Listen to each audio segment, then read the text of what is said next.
Hello, readers by eyes and by ears. This is Mari Chen, and welcome back to my YouTube channel. Today we are continuing with the second reading of Peerless, Volume 3, also known as Wu Shuang by Meng Xi Shi, and we'll be covering chapters 83 through either 86 or 87, depends on how I feel. Anyway, let's go ahead and get started on this, shall we?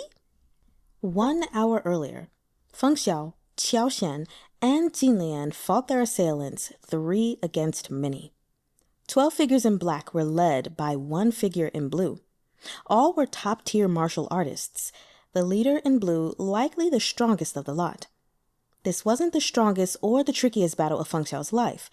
When he'd first left the mountains, he'd once dueled 3 of the top demonic experts on one of the summits of the Snow Mountains. That day, he'd proved himself their equal. He'd fought with his zither on the banks of the Wei River, thwarting his fellow practitioners' many attempts to kill him. His current opponents weren't the most troublesome he'd faced, but they clearly wanted to stop him from getting to Cui Buqu. The longer the battle dragged on, the more danger Cui Buqu would be in. Xiao Xian understood this as well. She spared no effort trying to break out from the ring of their opponents, but her wounds had yet to heal. She lacked the strength to push through. Less than a dozen exchanges, and she was gasping for breath. The 12 fighters in black worked together seamlessly, their collective strength more than the sum of its parts. Jin Lian and Xiao Xian were surrounded on all sides, while their enemies took turns meeting their attacks. They were soon exhausted. They had no energy to spare to help Feng Xiao. With a toss of his sleeve, Feng Xiao shook off his opponent's weapons with another burst of internal energy, even as more glinting chains swept in toward him from all directions. Feng Xiao didn't retreat. He leaned aside to evade the strike, then leapt atop one of the thin chains and sprang into the air. His opponent had expected this. He leapt after him in pursuit. They exchanged a dozen blows in mid-air, the wind from their palms whipping around them. Their robes billowed with true qi, snapping as they were caught in the whirling gales. Their palms moved faster and faster until they were an indistinguishable blur. Feng Xiao's opponent had known his target was no ordinary martial artist, but he'd been confident in his abilities. Even if there was a gap, he'd been sure it was a small one. Besides, Wushi had told him Feng Xiao was injured. How could he lose? Only when they'd begun to fight did he realize he'd underestimated Feng Xiao. The man's skills were unfathomable. Even parrying Feng Xiao's basic palm strikes had pushed him to his limit. Finding his opponent much more difficult than expected, his confidence was sapped. In his panic, he lost the upper hand. The man in blue took in Feng Xiao's dark clothes, his handsome face and elegant movements. Feng Xiao's expression was carefree, as if he wasn't engaged in a life-or-death battle, but a casual spar. He gave no sign of being wounded. Fine metal chains shot from blue sleeves like falling stars, or an arrow springing from a bow. Silent as soft rain, they flew toward Feng Xiao from both sides.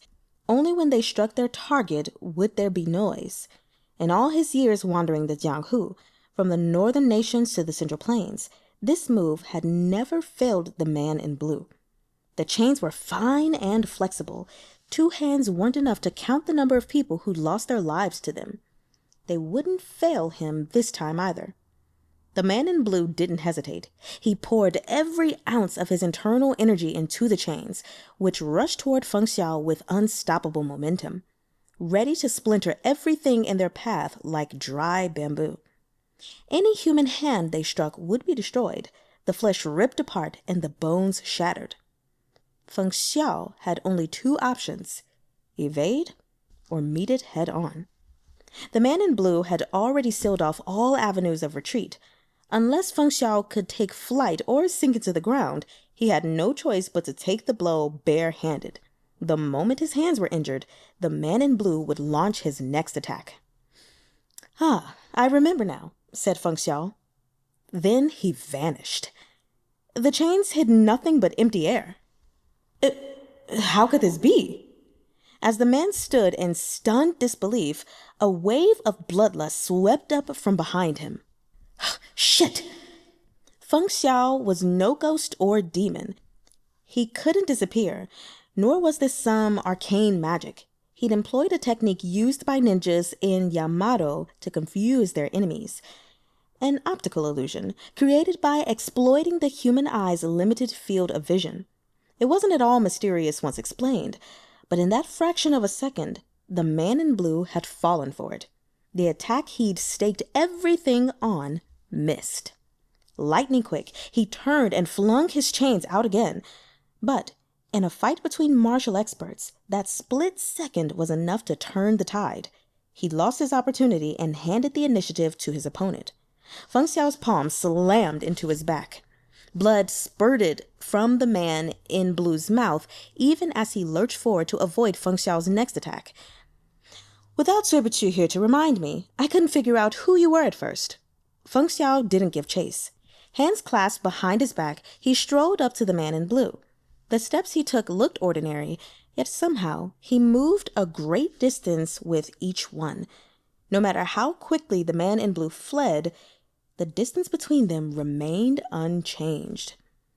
Your weapon is unusual, but your moves have much in common with Qin Miaoyu and Su Xiang. Those two lack your skill and powerful internal energy. They weren't anywhere near my match. You, then, must be the leader of the Buyeo sect, Go Yun. The man in blue neither confirmed nor denied Feng Xiao's guess. He'd known killing Feng Xiao would be difficult, but it was the sole reason he was here. If he couldn't take Feng Xiao's life today, he'd have failed. Still deliberating, he touched down on a tree in front of him and pushed off, turning sharply back toward Feng Xiao. His chains snaked through the air toward Feng Xiao's wrist, and he leapt after them, aiming a kick at Feng Xiao's knee. Jinlian saw the glint from the tip of the man in blue's boot. "His shoes!" she cried. But it was too late. The boot and its blade were about to sink into Feng Xiao's flesh. She hardly needed to think to guess it was tipped with deadly poison. Several black-clad men surged forward, swords slashing toward Jinlian's face. She dodged, losing sight of Feng Xiao for a moment. When she looked over again, what she saw made her heart stop. Feng Xiao was collapsing backward. The poisoned blade had met its mark. Jinlian wailed internally. With no thought for the men pursuing her, she flew toward Feng Xiao. If he died, it was over. They could forget about rescuing Cui Buqu or restoring their honor. The three of them would perish here today. Xiao Xian was of the same mind. The pair raced toward the crumpled figure of Feng Xiao, only to see him leap into the air. The whip sword at his waist gleamed as it streaked toward his opponent in an arc of light, as fluid as an ocean wave, yet as strong as stone. It ran through the man in blue's chest in a single deadly strike and kept going, nailing itself to the trunk of the tree behind him. Go Yuan had been certain his mission would succeed. He had never thought it would claim his life. His wide eyes were filled with resentment, boring into Feng Xiao even in death. Xiao Xian was quick. She lunged forward and yanked the whip sword out of the tree, then tossed it to Feng Xiao. He caught it deftly and charged into the formation of black-clad men without a backward glance. The loss of their leader had thrown them into disarray, and he fell upon them like a wolf on its prey. In the blink of an eye, several heads hit the ground.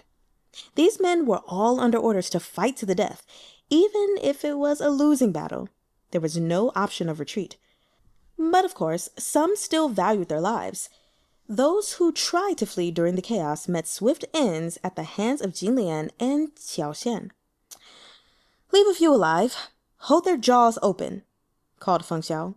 He strode through the enemy formation, completely at ease, as if no one stood in his path.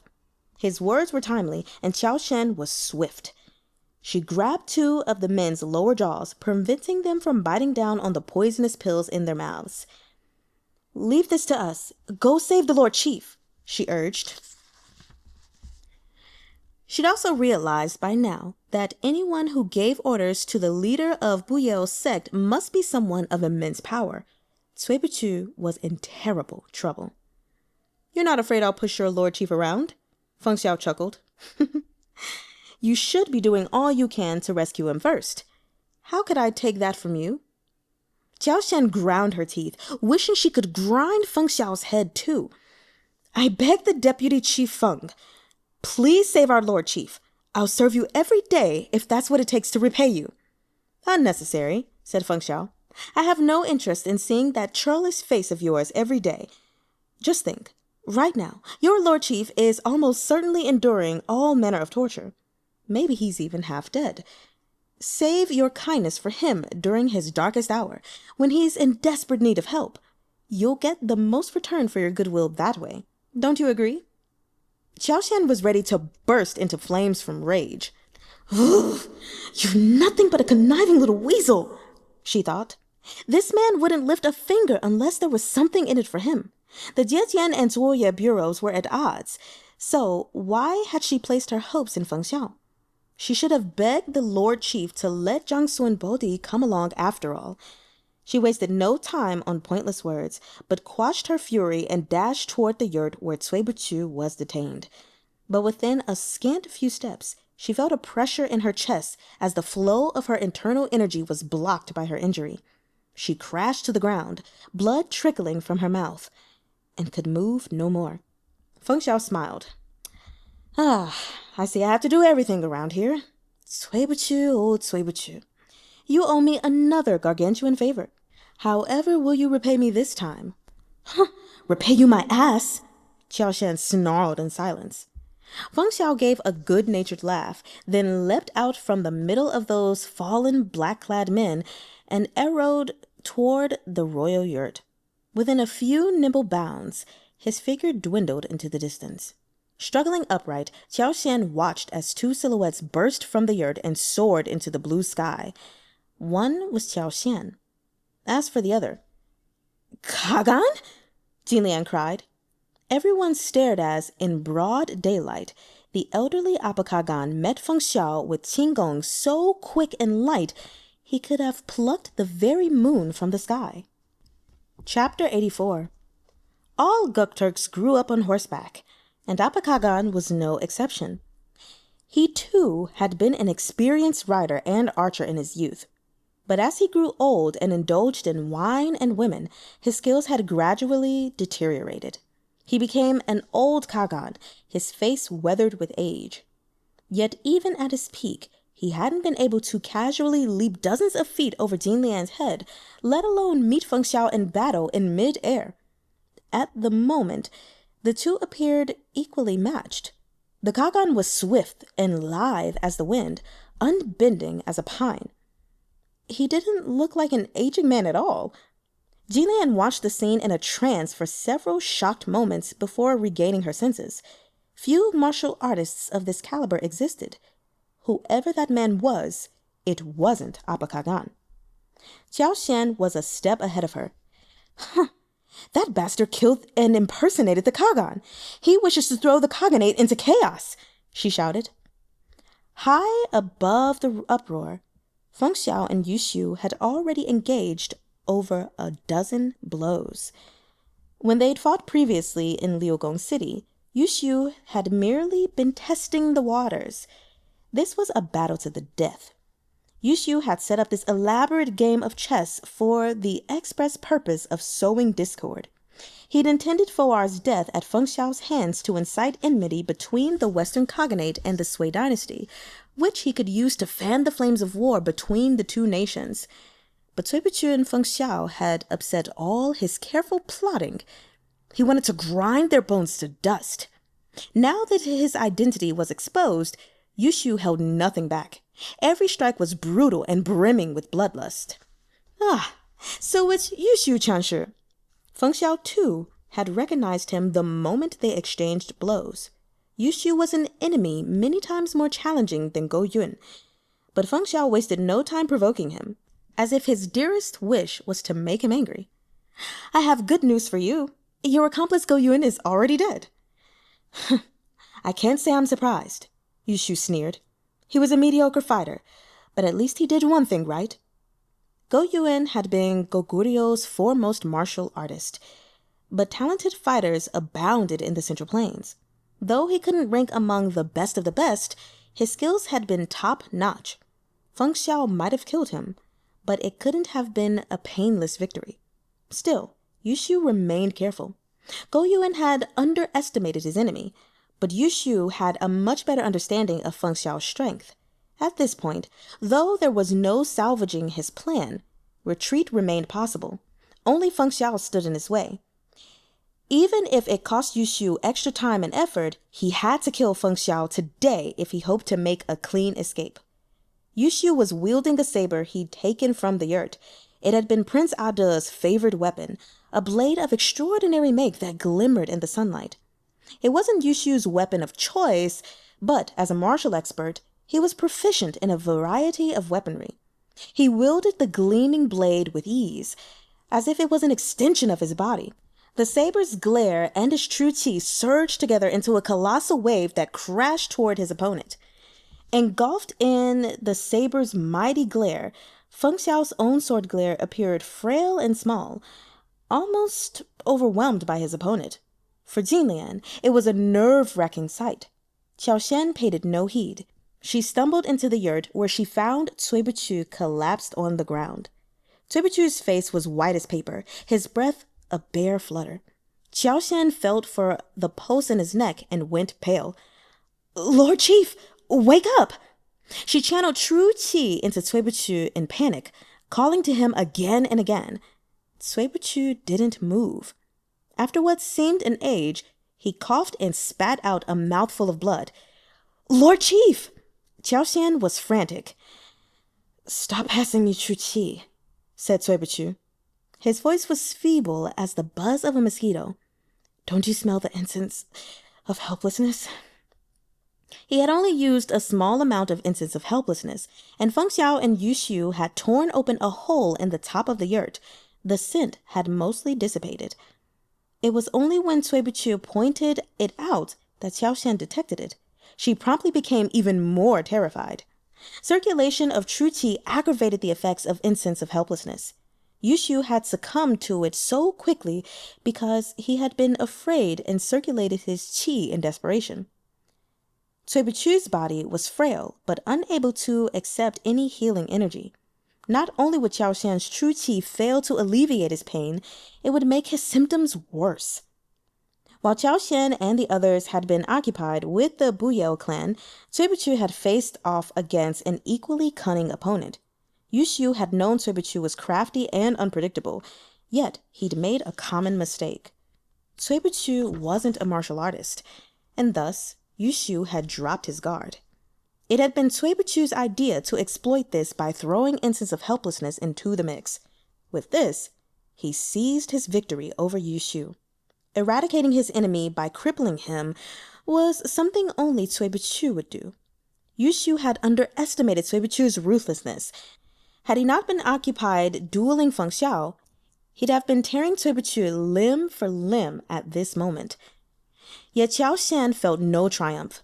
Typically, whenever Cui Buqu got up to his tricks, he'd always end up injured. How could Xiao Shan feel anything but anguish at seeing him hurt once again? Her voice trembled as she spoke. "I'll kill you outside and let you sit first." "No, you need to go to Jinlian," said Cui Buqu. "Tell her to find Prince Yishuan and have him calm people down. Yushu has impersonated the Kagan. He must have made many subtle attempts to sway his people and stir up discord." He coughed, unable to continue, but Xiao Shan had worked for him for a long time. She understood. Yushu had been exposed, but the thorn bushes he'd planted would remain, ready to pierce the unwary. With Prince Ada dead, the first prince was the Kagan's only living heir. But the Khaganate didn't strictly adhere to the idea that the son must inherit from the father. The more conservative nobles might see this as a chance to seize power. As things stood, the first prince was still well disposed toward the Sui dynasty. It would benefit the alliance if he became Kagan. "Then you—" She was clearly reluctant to leave, but she didn't dare touch Cui Buqu to move him, afraid she'd aggravate the pain of the poison. "I won't die," said Cui Buqu. "Go." Xiao Shan gritted her teeth and got to her feet. Cui Buqu listened to her retreating footsteps and the sounds of Feng Xiao and Yushu's duel above him. He slowly closed his eyes. Yushu enjoyed games of skill and strategy, and particularly enjoyed playing against opponents of comparable ability. An opponent too far beneath him was like drinking a bowl of plain water, while a well-matched and talented rival was like partaking of a delectable aged wine with a lingering aftertaste. His hatred for Feng Xiao and Cui Buqu was nothing personal, especially not Cui Buqu. In fact, Yushu thought highly of him and considered it a pity he'd been born too sickly to practice martial arts. He admired the meticulousness of his plots and his ability to turn even the most desperate situation around. In another time and place, as different people, they might have had a friendly debate. But here, today, blades danced and clashed. There could only be one victor. Yushu and Feng Xiao had exchanged nearly 100 moves. One had been poisoned by incense of helplessness. The other was injured and not at full strength. Each time Yushu attacked, he felt his true chi stutter and stagnate, hampering his every move, and his loathing toward Cui Buqu grew. Just as Yushu didn't often wield sabers, Feng Xiao didn't often wield swords. His whip sword was a temporary replacement now that he had no zither to swing. But his exquisite swordsmanship and footwork were still unparalleled. Yushu soon found himself in trouble. Feng Xiao's sword glare undulated like the rolling mountains and rushing rivers, endless and without reprieve, hemming Yushu in with his inexhaustible internal energy. Right now, Yushu was still holding his own, but he'd begun to realize he might not kill Feng Xiao today. Not only that, Cui Buqu might survive. Yushu was struck by an idea. He swept his shining saber up toward Feng Xiao's face. Feng Xiao danced back in retreat, only to see Yushu drop low. The saber shot from his hand, appearing as an arc of light as it flew toward Cui Buqu in the yurt. Without waiting for it to hit, Yushu charged at Feng Xiao. If Feng Xiao changed course to save Cui Buqu, he'd leave himself vulnerable. If he didn't, Cui Buqu was dead. Either way, it was Yushu's victory. A sneer pulled at the corner of Yushu's mouth. His palm rushed toward Feng Xiao's chest, infused with internal energy. In the next instant, the sneer froze on his face. Feng Xiao's sword glare was too fast. Its dazzling shine seared Yushu's vision. He instinctively blinked. A sharp pain radiated from his forehead and spread to his left eye. He gave a muffled groan and swept back unthinkingly as a crisp chime sounded in his ear. But the whip sword didn't claim his life. It kept flying, streaking down to slice the saber in two. The tip of the saber was already at Cui Buqu's throat. As it fell away, a few drops of blood welled up where it broken skin. Had Feng Xiao been a fraction of a second later, Cui Buqu would have been no more. This one strike had exhausted Feng Xiao's true chi. All he could do was watch as Yushu drifted away and landed on a flagpole at a safe distance to gather his strength. Moments later, he swept away and was gone within a few bounds. By now, most of the observers had pulled themselves together. Jin Lian held a handful of Gukturk guards in pursuit, but Yushu was no ordinary man. Feng Xiao knew they'd never catch him, and even if they did, they couldn't stop him. Feng Xiao floated down from another flagpole and alighted beside Cui Buqu. He gave Cui Buqu's shoulder a poke. "Are you dying?" Okay. Cui Buqu didn't move. Feng Xiao sighed. "Was I too late?" He poked Cui Buqu's forehead. It was cool to the touch. "Oh, so your corpse has gone cold? What wonderful news. On my return to the capital, I'll petition the emperor to abolish the Zuoye Bureau." Cui Buqu's eyes fluttered open. "If you'd lain on the ground for half a day, you'd be fucking cold too," he thought. But he truly lacked the strength to speak. Even during that life-threatening confrontation earlier, he hadn't been able to move an inch. Xiao Shan rushed over with several Gukturk maids and a palanquin and tried to help Cui Buqu stand. Her movements were cautious and timid, afraid to hurt Cui Buqu more by moving him. A frown creased Cui Buqu's brow. "So, you can still frown," said Feng Xiao in surprise. "Your body hasn't gone cold yet after all. Ah, well, as they say, escort the Buddha the entire journey west. I shall humble myself this time." With that, he plucked Cui Buqu out of Xiao Shan's arms and slung him over his back, then began walking toward the yurt they'd been staying in. "Taoist Master Cui," he said, "I have something I wish to discuss with you." Cui Buqu closed his eyes and rested his chin on Feng Xiao's shoulder, feigning sleep. "Next time you decide to risk your life with your shenanigans, I'd prefer you let me know in advance. Or if not, make sure to die somewhere out of my sight and save me the condolence money. Our Jiejin Bureau hasn't much to spare. I hope you understand." Cui Buqu remained silent, as though he'd passed out entirely. But Feng Xiao had seen his eyelids twitch when he first picked him up, his eyes rolling beneath closed eyelids. "Don't pretend. I know you're awake. I'm telling you, the debt you owe me this time couldn't be repaid in 30 lifetimes, even if you paid it with your body." Cui Buqu breathed a faint sigh and finally managed to crack his eyes open. "What about 40 lifetimes? Feng Xiao snorted. "I fear you'll die in my bed. Enough nonsense. The moment you can walk, go fetch me the zither, Yu Yin. Yu Yin is a precious treasure of the Cui clan of Boling. It's not something I can simply fetch whenever I want. Don't forget your promise to me. If you refuse to keep your part of the deal, I have 100 ways of not keeping mine."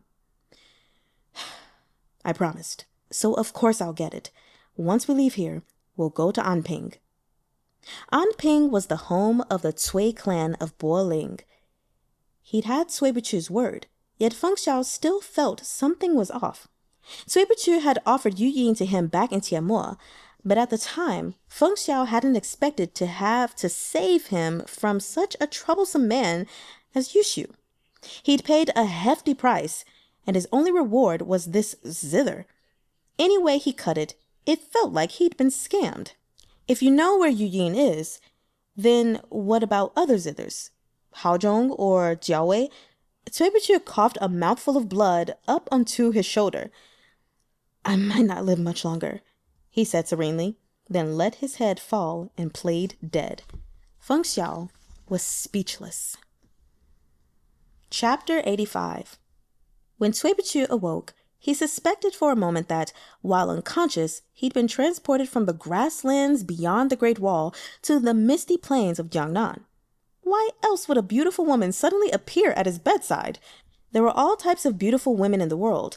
Some were bold and striking, some composed and refined, some humble and sweet.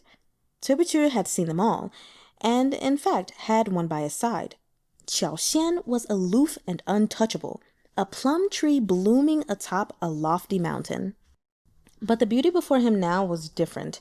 She was a brook babbling through the grasslands, limpid, fresh, and sparkling. In contrast to Xiao Xian's cool loveliness, she had an air of fragility, like a snow lotus swaying in the breeze. Anyone who watched her would want to protect her. At this moment, she was dreamily watching him from the side of the bed.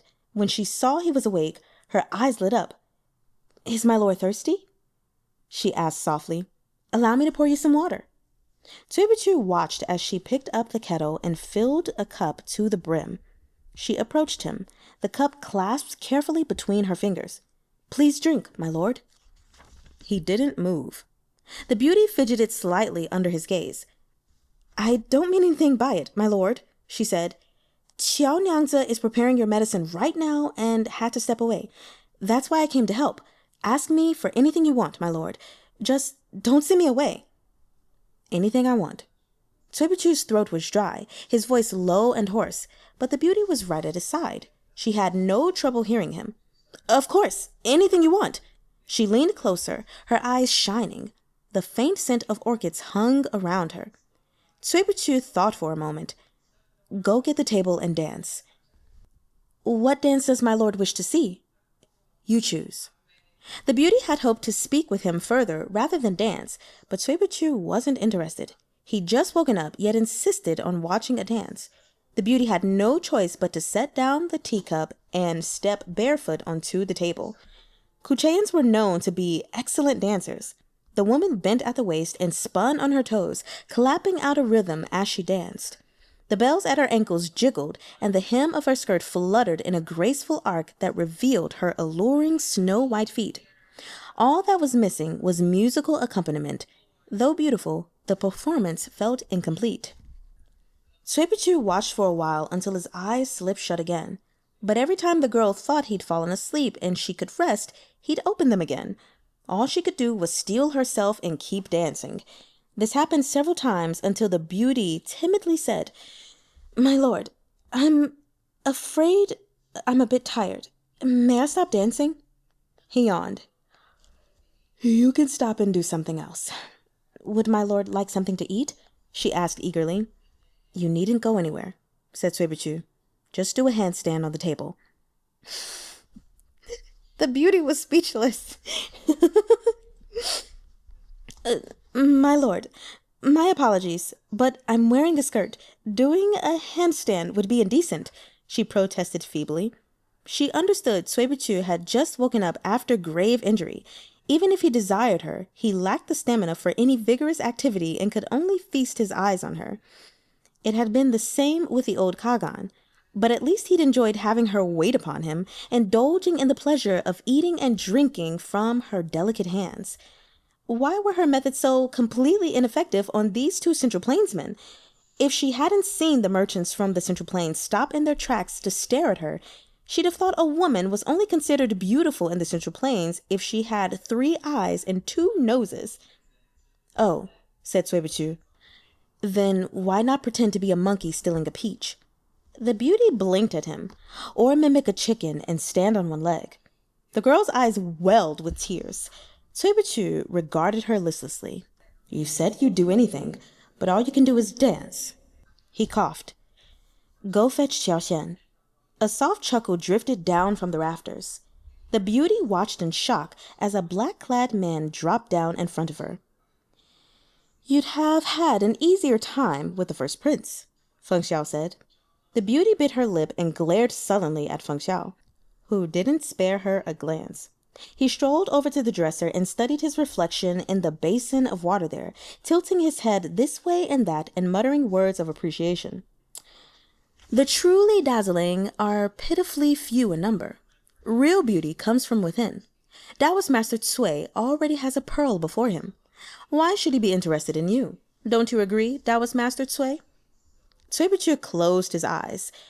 His head was swimming and he wanted to vomit, but his stomach was empty, so he merely sat in agony. As far as the Kucheyan beauty was concerned, one of these men was a narcissist who looked down his nose at everyone he encountered, while the other was not only unmoved when a beauty fell into his lap, but even looked for fresh ways to torment her. Both of them were insane. She waited a while, but neither asked her to stay.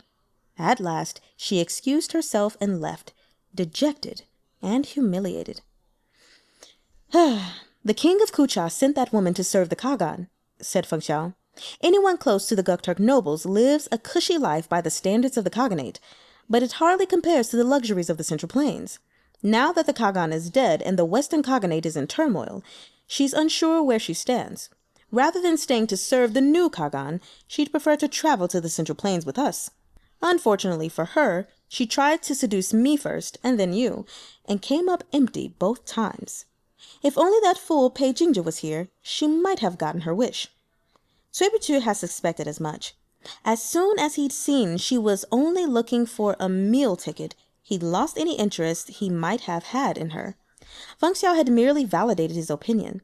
He opened his mouth and said hoarsely, "I'm thirsty." Feng Xiao gave him a puzzled look. "What does that have to do with me? I saved your life. Instead of getting out of bed and kneeling at my feet in thanks, you want me to serve you water?" Fatigue weighed heavily on Cui Buqu. He stared blankly at Feng Xiao and countered silently. 10, 9, 8, 3, 2, 1. Feng Xiao picked up the kettle. 1 question per sip. It was a fair deal.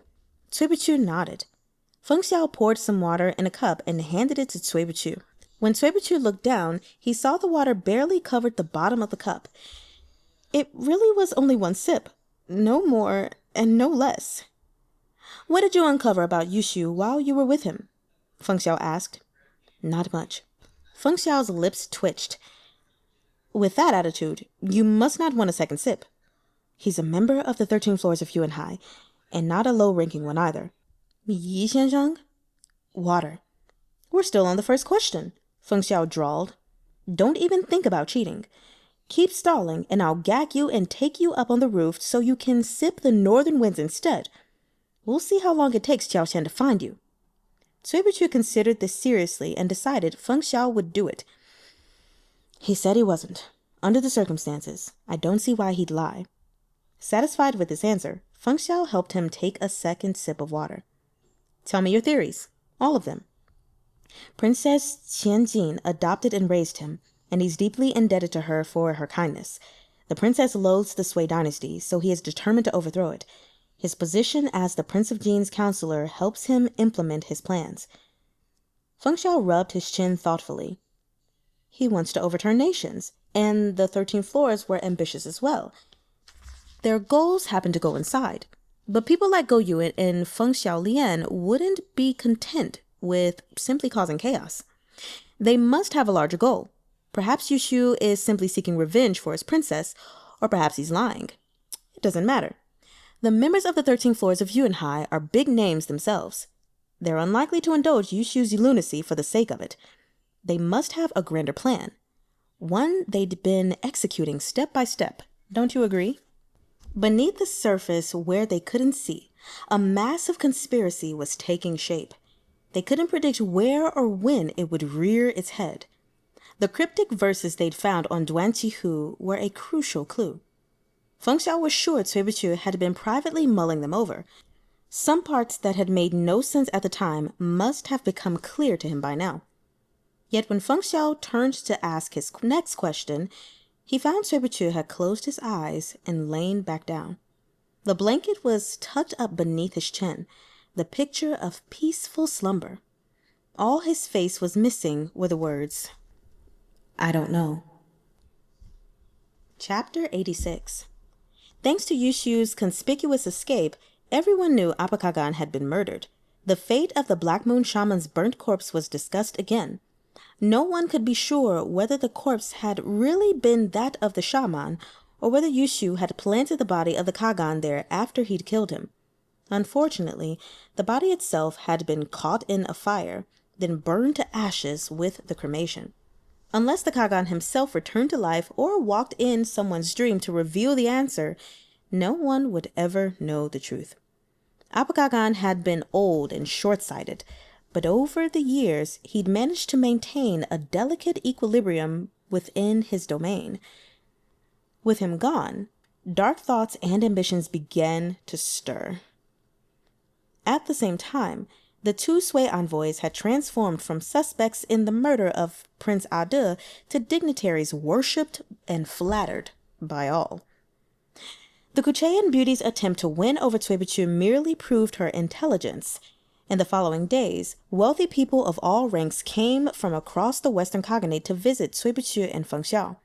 The stream of them seemed endless, and at times it was a miracle the yurt didn't rupture. The gifts they brought piled into mountains, and some visitors even brought livestock such as lambs and calves. When Feng Xiao arrived, he found Xiao Xian giving orders to some Gokturk servants Prince Yixuan had sent to help pack their bags. Cui Buqu was sitting on the sidelines, a cup of milk tea in hand. He looked even more haggard and listless than the day before. "Does Taoist Master Cui so deeply regret turning away the Kuchean beauty yesterday that he can't sleep?" Feng Xiao didn't act like a guest. Without waiting for his host's invitation, he took a seat beside Cui Buqu and poured a cup for himself. The milk in this case was actually cream, and the tea had been brought by merchants from the Central Plains. The people of the Central Plains often added salt and star anise to their teas, but in the Khaganate, it was more typical to add cane sugar. The richness of the milk mingled with the sweet and refreshing tea to create a satisfying drink with its own unique flavor. It was true Cui Buqu hadn't slept well. There were bruised purple smudges beneath his eyes, and his brows were heavy with fatigue, like a persistent cloud that refused to lift. He'd turned away everyone who'd come bearing gifts to pay their respects, but no few had insisted on making a racket at the door. Combined with the effects of the poison that had yet to fade, the last 2 nights had been agonizing. He lacked the strength to argue with Feng Xiao. Coolly, he said, "Once this matter is concluded, we can depart for the Central Plains in the next 2 days. What do you say?" "You're the Lord Chief," Feng Xiao replied nonchalantly. "Naturally, you have the final word. I'm here to take a piece of the credit, not your job." He snapped open his fan and was about to wave it when he caught a sideways glance at the man swaddled in fox furs beside him. He paused and extended a hand, tilting Cui Buqu's chin up with his fan. "If you continue losing weight, you'll cross over even before we make it back to the capital," he said, his voice thick with glee. Cui Buqu pushed the fan aside. "I'll send these people to harass you instead. Then we'll see who can sleep. You only got any rest because I was serving as your shield. Enough with the verbal jabs." Taoist Master Cui had an awful temper, but he was usually capable of at least pretending to be calm and collected. That his emotions were so rawly out in the open now was a testament to how miserable this bout of illness had made him. Feng Xiao withdrew the fan and took hold of Cui Buqu's wrist, feeling his pulse. Though he'd anticipated this result, he managed to be surprised anyway. "Your pulse is so weak and irregular, yet you're still capable of snapping at me? Why, you're a medical miracle." "My pulse has been like this every day for over 20 years, said Cui Buqu.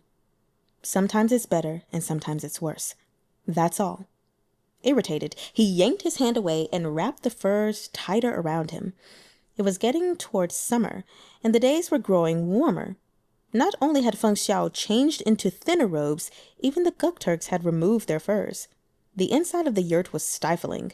If not for Feng Xiao's martial prowess, he'd have sweated through his robes by now. Yet Cui Buqu was still cold. "Don't be in such a hurry to leave," said Cui Buqu. "The Katuan and our son are sure to visit and ask for an alliance today. You're the deputy envoy. Let's receive her together." Before these words, Feng Xiao had almost forgotten the purpose of their trip. They hadn't come to fight Yushu and expose the fake Kagan, but to represent the Sui dynasty and forge an alliance with the Western Khaganate, an alliance they'd need to face off against another powerful force, Ishbara Kagan, who controlled more than half of the Khaganate. Cui Buqu had spoken of the devil, and soon he appeared. Minutes later, an attendant at the door reported that Prince Yishuan and the 2 Katuans had arrived to pay their respects to the Sui envoys.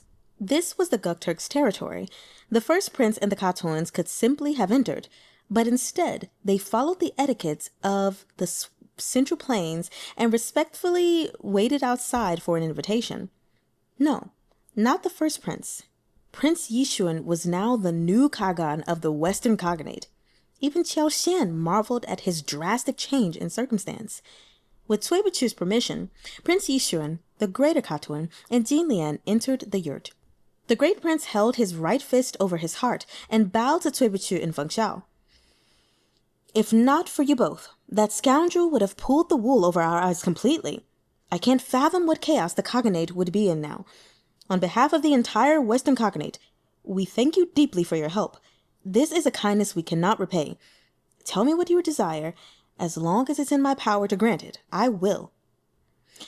"The first prince need not be so courteous," said Cui Buqu. Feng Xiao sneered. "We proposed an alliance the day we arrived, yet every one of you was full of excuses. You either shut the door in our faces or watched coldly from the sidelines. If Cui Buqu hadn't identified Yushu in time, we'd likely be dead now." As Jin Lian translated Feng Xiao's words, a look of embarrassment came over Prince Yishuan's face. He hadn't endorsed the Kagan's attempts to keep a foot in both camps when it came to Ishbara and the Sui dynasty, but neither had he lent a hand when Feng Xiao and his companions met with trouble. Now that Feng Xiao had put it so bluntly, his face burned with shame. Jinlian has shared a saying from the people of the Central Plains, the greater Katuan said gently. After a sheep is lost, mend the fold to save the flock. We can still remedy our mistake and prevent greater loss. It's true, we have been at fault. Today, we are here to apologize and ask that you be generous with your forgiveness. We extend our hand to the Sui dynasty with utmost sincerity. We swear we will never betray you. No such promises could last forever.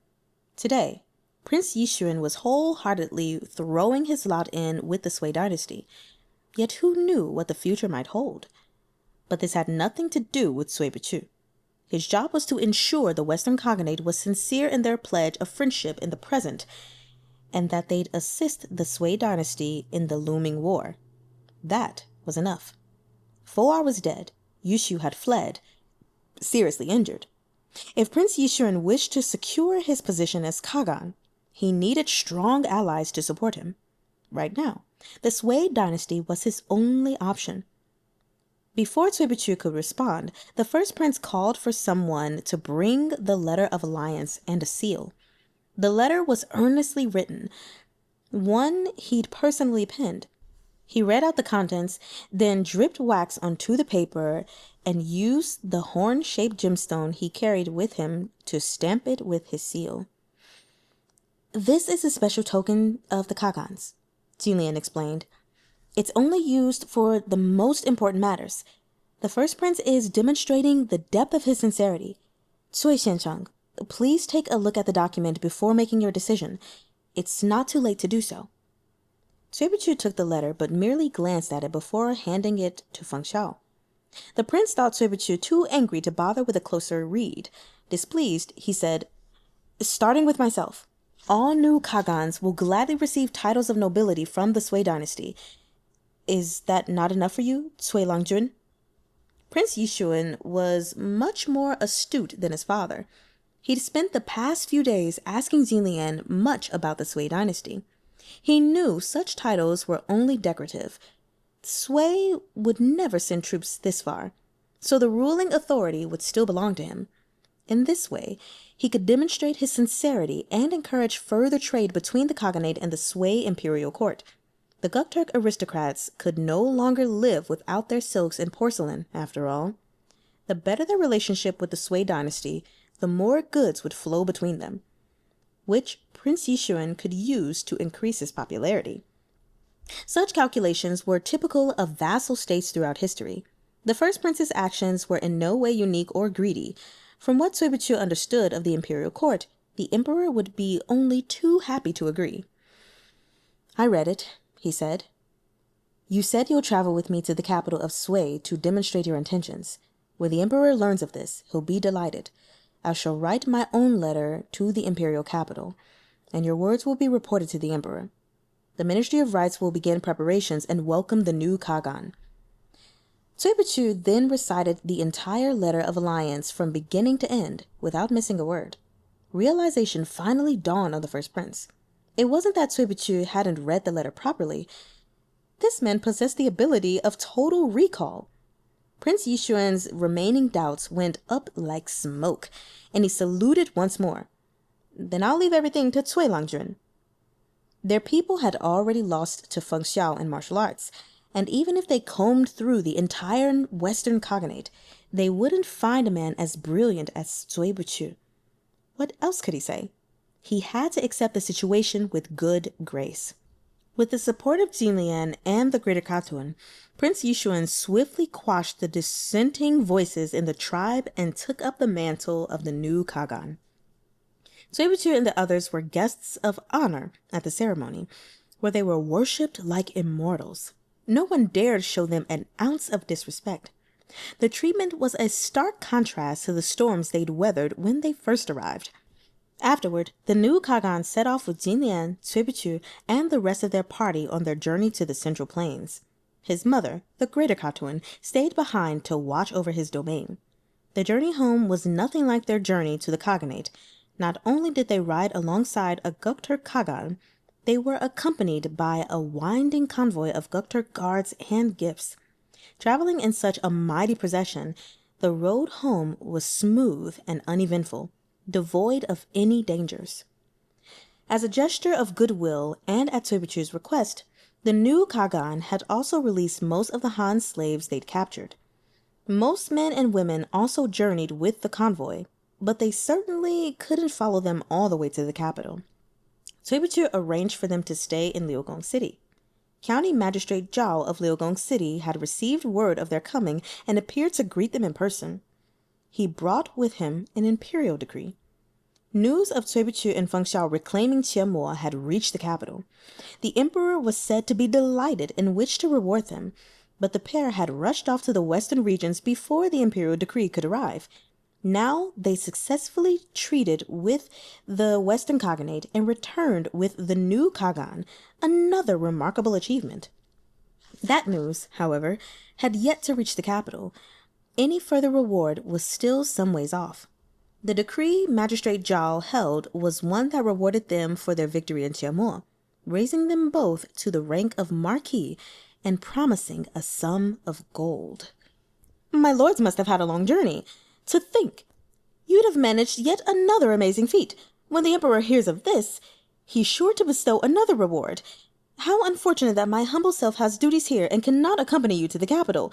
All I can do is welcome you with food and drink. Please enter our city and claim your well-deserved rest. Magistrate Zhao's smile was more radiant than a summer peony. He called up all the compliments he'd learned over his decades of study and lavished them upon Cui Buqu and Feng Xiao. He'd completely forgotten the words he'd muttered to himself as he'd watched them leave for Tiamoor. The only place those idiots are going is to their graves. Though Tiamoor was now part of Great Sui, it had been outside the empire's control for a long time.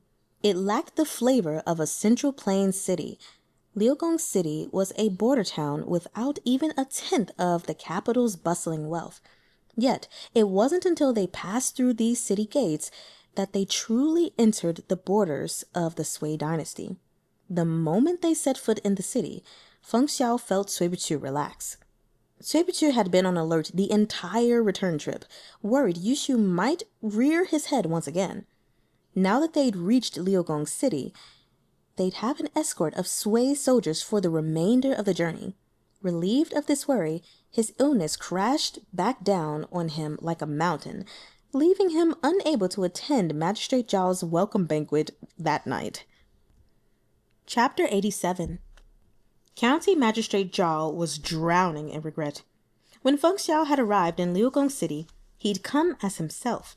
But Cui Buqu had been posing as the leader of Zixia Monastery, giving no hint as to his true identity and status.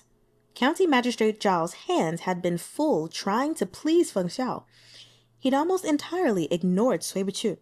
Only after he learned Cui Buqu's authority was no less than that of the deputy chief of the Zhejian Bureau. County Magistrate Zhao wasn't a high-ranking official, but he knew as well as anyone that when two officials of similar rank arrived, flattering one and snubbing the other was a bad idea. Rumor was the Zuoye Bureau possessed the prerogative to act first and report later, just like the Zhejian Bureau.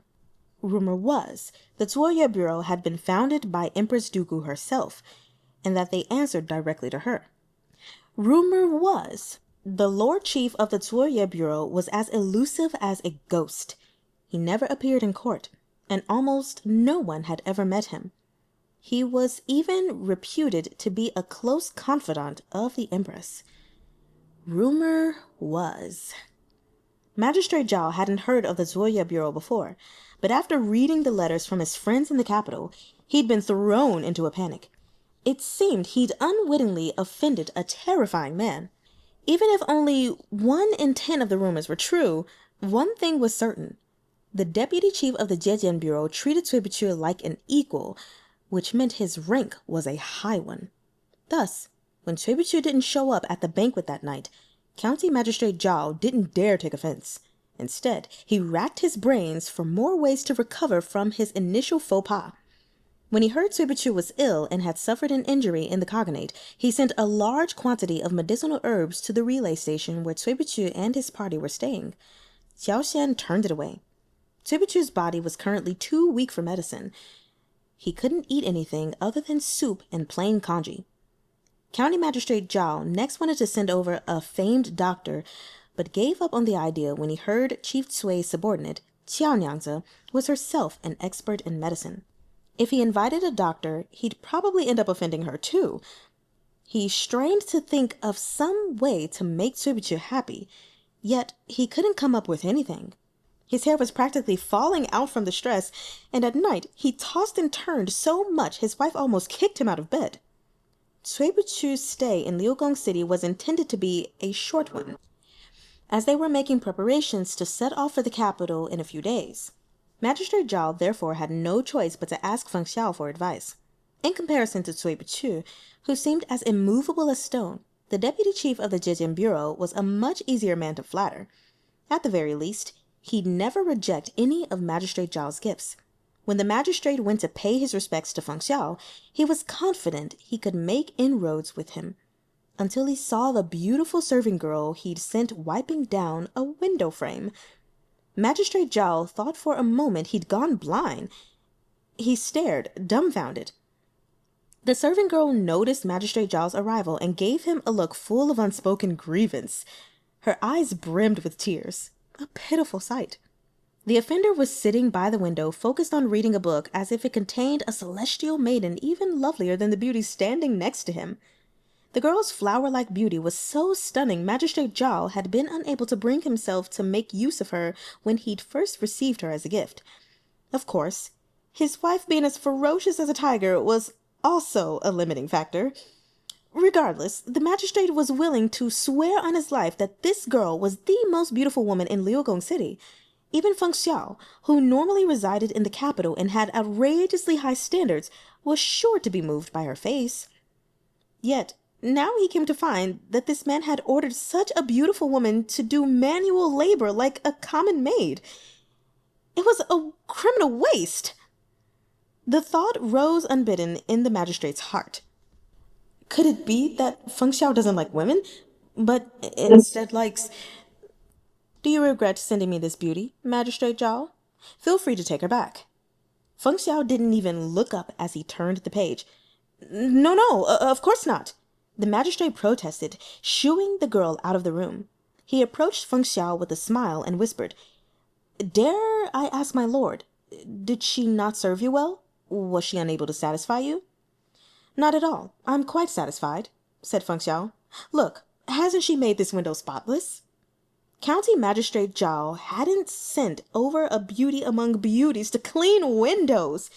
He didn't know whether to laugh or cry.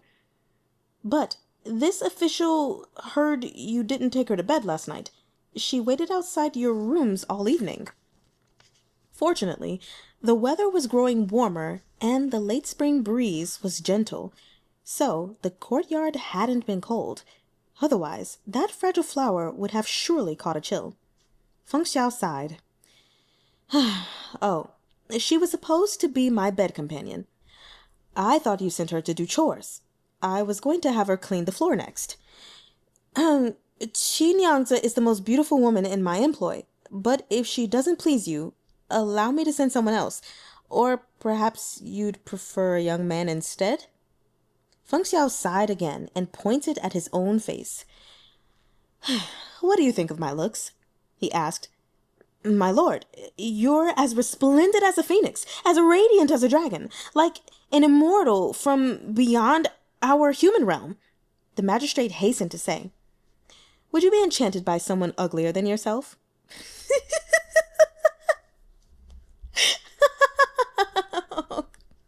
What? Oh. Okay. The magistrate was speechless, but he couldn't argue with his logic. But my lord, he said miserably, you are gallant and dashing, while that young girl is gentle and charming. There's no comparison between you. Besides, I fear vanishingly few people in the world possess a face more outstanding than yours. Feng Xiao sneered. Then forget such stuff and focus on your official duties. County Magistrate finally understood that the exquisite woman he could scarcely bear to part with was worthless to Feng Xiao. Why don't I gift you a mirror instead? He grumbled to himself, though he didn't dare say it. He merely smiled and nodded agreeably. In that case, this humble official also wishes to ask for advice. Seeing as you're such good friends with Cui Langjun, do you perhaps know what he likes? Good friends? Feng Xiao quirked a brow in confusion. Us? Are you not? Asked the magistrate anxiously.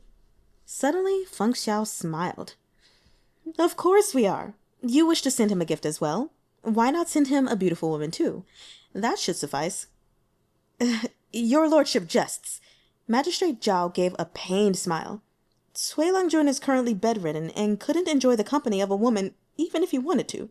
I've already sent him money and supplements, but that maid of his rejected them all. I was too blind to realize who Cui Langjun was before. I wish to make amends, but I don't know where to start. All I can do is approach you in shame and ask for advice.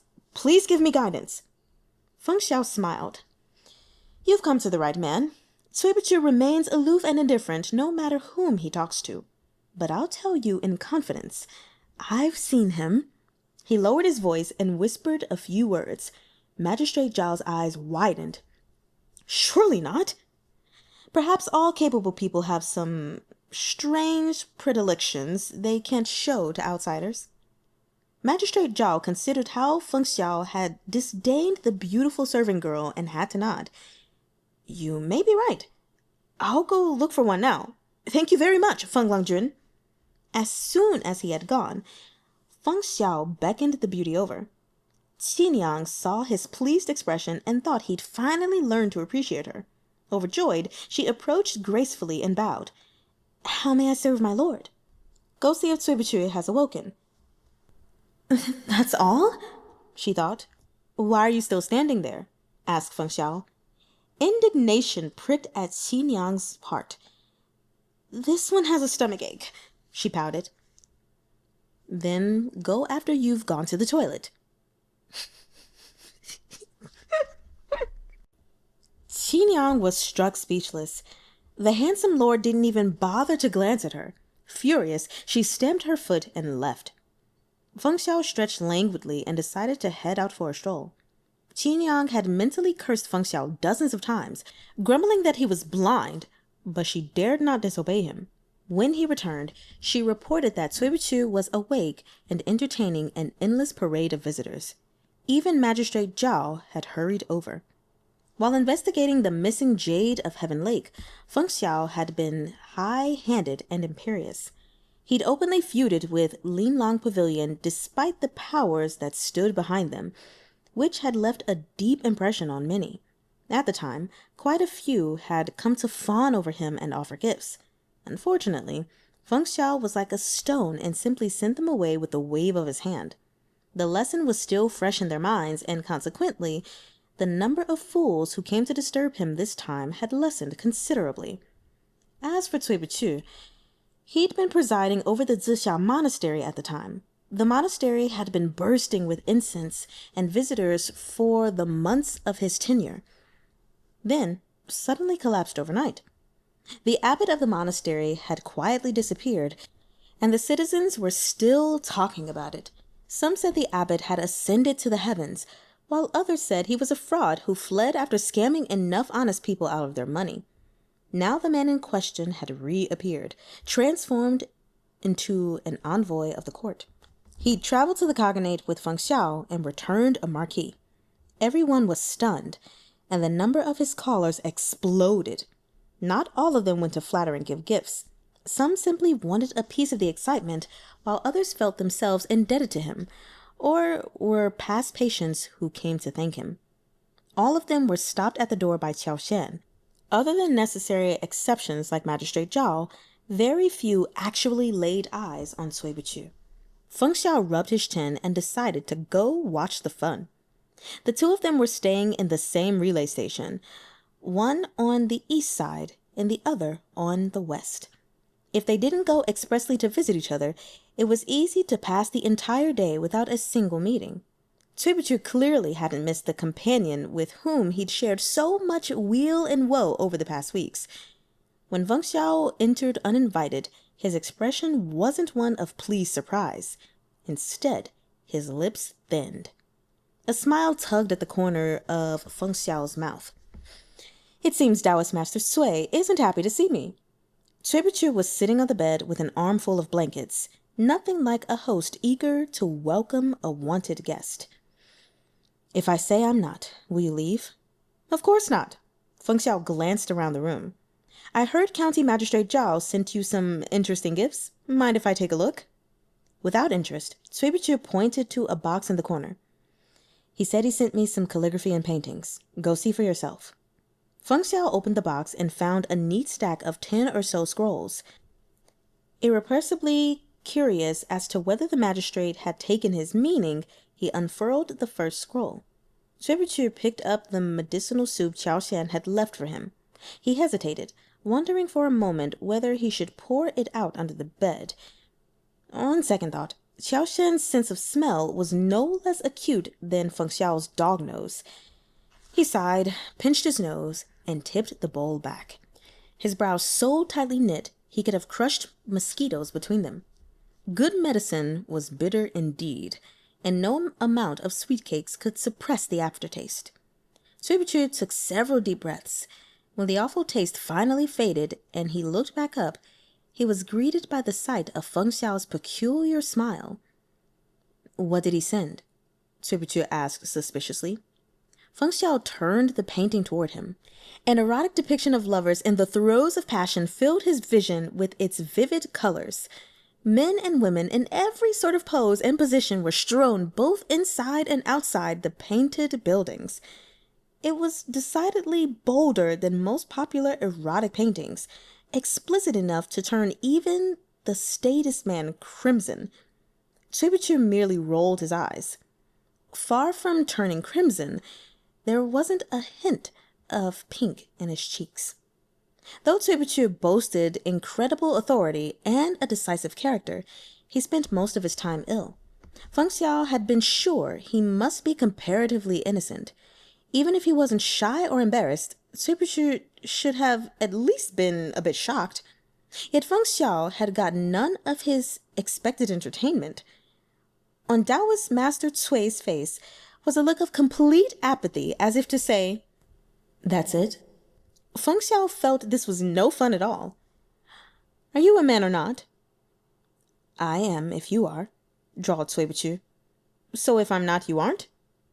Cui Buqu didn't deign to respond. Only a moment's thought was required to deduce that this man was the culprit behind the magistrate's gift of such baldy pictures. Can't the great and mighty deputy chief of the Jiejian Bureau, leader of the Fajing sect, do his work properly for a change? Feng Xiao's fluttering fan came to a stop. The Fajing sect was known in the Jianghu as one of the 3 demonic sects. In the past, they'd been immensely powerful. Rumor had it that anyone who saw them had to make way for them, and that people dared not speak lest a stray word offend them. The former sect leader, Guang Lingsan, had been one of the top 10 martial artists in the land. Few martial arts masters in the Jianghu used the qin as a weapon. The Zuoya Bureau was capable and well-informed. Feng Xiao wasn't the least bit surprised that Cui Buqu had figured this out. In fact, he never intended to hide who he was in the first place. His identity as leader of the Fajing sect didn't conflict with his position as an official nor affect their investigations. And thus, Cui Buqu had never brought it up before. He only did so now because he was thoroughly fed up with Feng Xiao's asinine behavior. Perhaps the more outstanding a martial artist's skills, the more fatuous they became. Feng Xiao was unruffled. "Since you brought up my background, I must now remind you of my new weapon. Don't forget, you promised me Yu Yin. Once we arrive in the capital, you're not allowed to spend weeks stalling."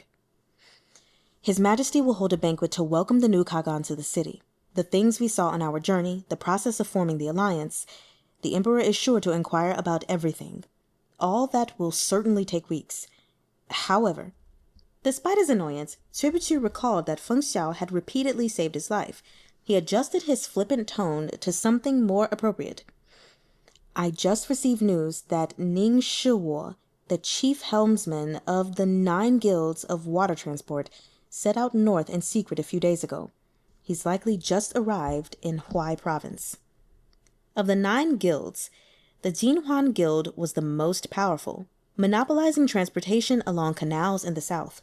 Their leader, Meng Xi Shi, was a famous name. During Lin Long Pavilion's auction in Liugong City, his adopted son, Leng Du, had purchased a famous bronze wine vessel. Cui Buqu was surprised. Wasn't he set to retire next year? Is he going sightseeing with his wives in advance? That's the strange part, said Cui Buqu. He concealed his identity for this trip and brought only a few trusted subordinates. Outsiders have been told he's too ill to leave the house. Most believe he's still at home in Jiangnan. After a moment's consideration, Feng Xiao understood. You suspect Meng Xi Shi is involved with the 13 floors of Yunhai? Feng Xiaolian, Duan Qihu, and Yushu. From these alone, it's clear the 13 floors of Yunhai don't limit themselves to the north or the south. Setting aside the vacant 10th seat, we currently know the identities of directors 11 through 13. Moving up the ranks, the strength and status of the members must only increase, not decrease. In that case, we completely agree.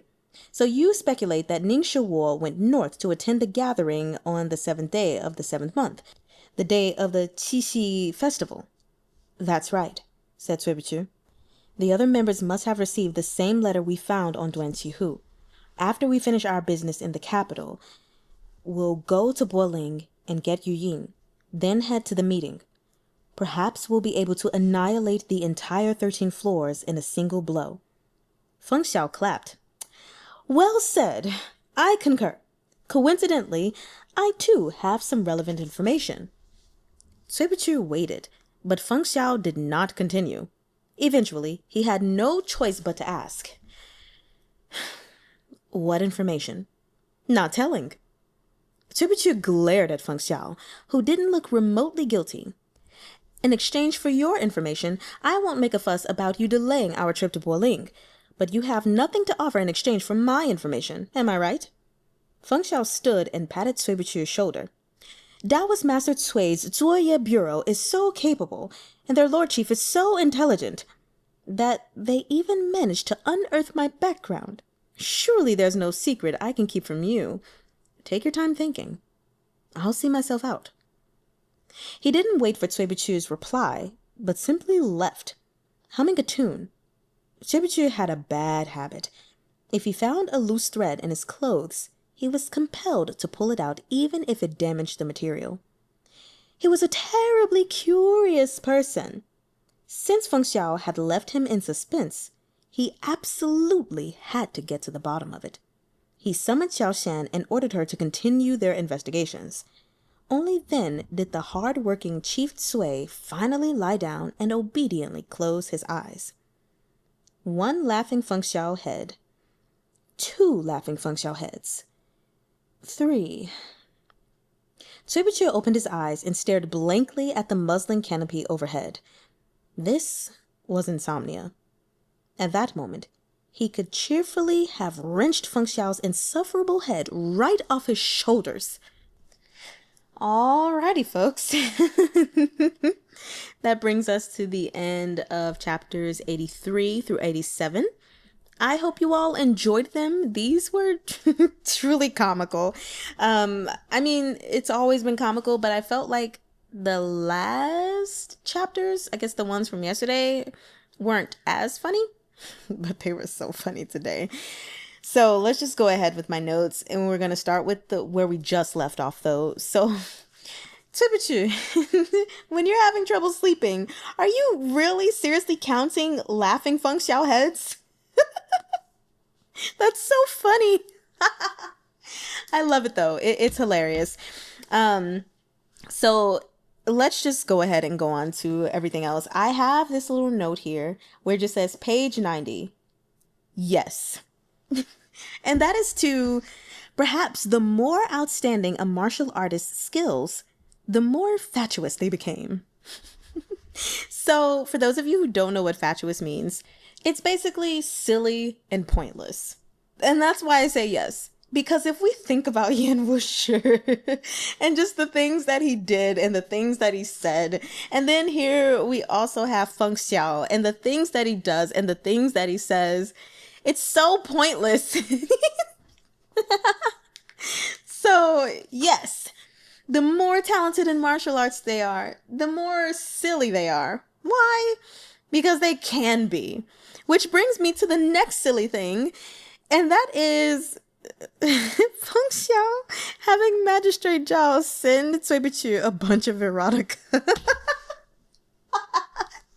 That was so funny.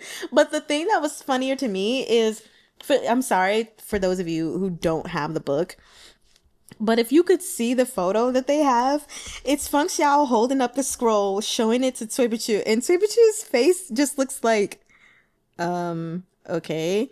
And then they have like little hearts around the scroll. It's so funny. But I love that Cui Buqu was just kind of like, well, yeah, okay. Is that it? This has no effect on me. That was funny. Sorry. Then, moving to my next thing. I will say, I am so happy that after everything resolved in the Western Cognate, they were able to get back to Liugong City safely without any extra troubles. It was just nice for them to have a moment of peace in their journey because they've experienced so much at this point. So that was nice. We know it's not going to last. Definitely not. But still, let's be happy and soak in this moment before it's ripped away from us. My next thing is, one of the things I really admire about Cui Buqu is honestly his respect for Xiao. He's a person who clearly admires her beauty, or, you know, is aware that she is a beautiful person, but he's also aware, you know, of her talent, of the things that she can do, and he just leaves it at that.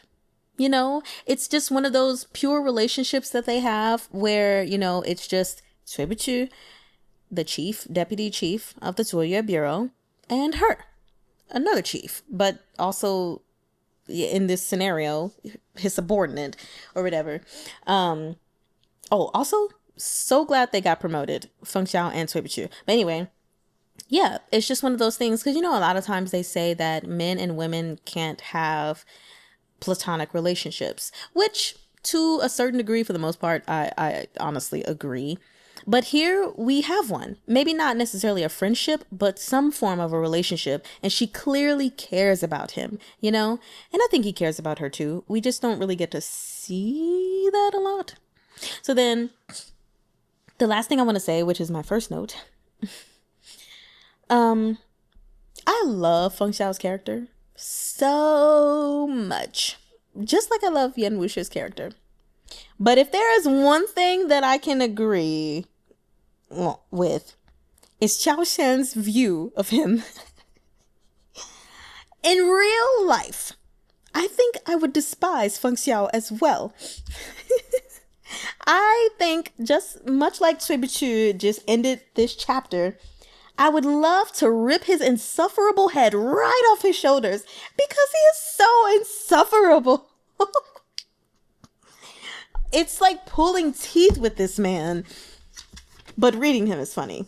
That much is evident. So that was fun. Please let me know your thoughts and reactions in the comments. I will respond to you all, or at least leave some kind of heart or recognition, thumbs up, whatever. And oh my god, I just breathed in the wrong way. I'll see you all next time. Not that I'm dying on the end of my video. Well, 爱你们